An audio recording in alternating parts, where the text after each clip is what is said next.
কে 20 টাকা করে পুরস্কৃত করলেন দেবদাস মণ্ডল। আমাদের কমিটির ছেলেরা, কমিটির ছেলে শিবাজি রায়, আমরা প্রত্যেককে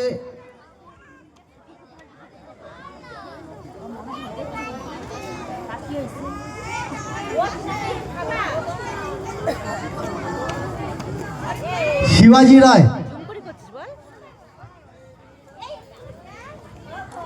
দলগত এই যে কাজ, তাদের এই কাজে স্বীকৃতি স্বরূপ আমরা কৃষ্ণ সেবা সমিতির পক্ষ থেকে তাদেরকে এবং প্রত্যেকের